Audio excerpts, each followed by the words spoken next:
everybody, and welcome to the Officer Gamer channel, where here you have the right to game on. Alright guys, starting off my beat 'em up reviews with the first of this fun trilogy, and that game is Streets of Rage for the Sega Genesis. Alright, here's the drill. I'm going to go back and forth and review the Streets of Rage trilogy and the Final Fight trilogy, and at the end I'll explain my favorite of the two. But let's get into the game. I played Streets of Rage back in the day and loved it, man. The cover art alone got me hooked to the game. And the story is that your hometown is infested with crime and unnecessary violence. Looking at you, Detroit. And there's a kingpin that rules the city, and it's up to you to stop him. You get to play as 3 ex-cops.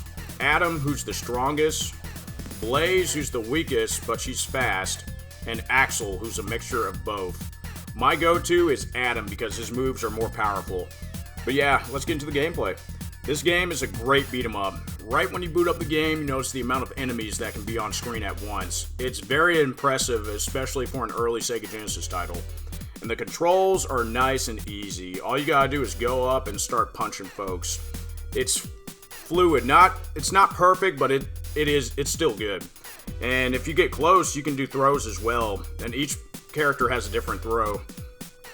And it's also awesome because you can use weapons in the game, from steel pipes, knives, broken bottles, etc.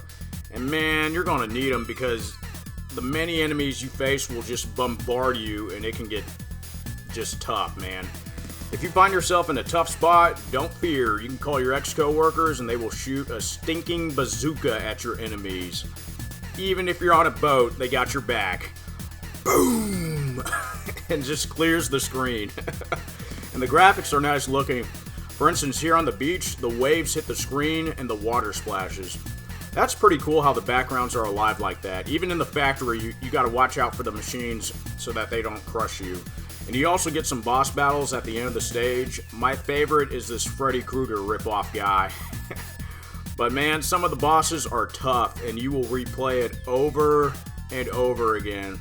Like this Ultimate Warrior ripoff guy, he just bombards you, boom. Like most of the bosses do that stupid move, and you gotta kind of use some strategy to it, but it's still fun. And the music is classic, very memorable with the Sega Genesis beats, man. It's just, the whole game is great. And I don't want to spoil the ending, but it's awesome. It surprised me. And for the time, it was different and unique. And it's a tough road to get to the end, but when you do, man, you'll see what I mean. It's great. But all in all, I give Streets of Rage a 4 out of 5. If this was the only one in the series, it would have gotten the Outstanding Citizen Award. But for now, just a warning for no seatbelt. There's just a little bit, like the controls could have been a little bit better, and the graphics, but everything is still like 4 out of 5. But yeah, quick tease for next video. I'm going to be taking a look at Final Fight for the Super Nintendo Entertainment System, the special version. Alright, thanks for watching. God bless you guys.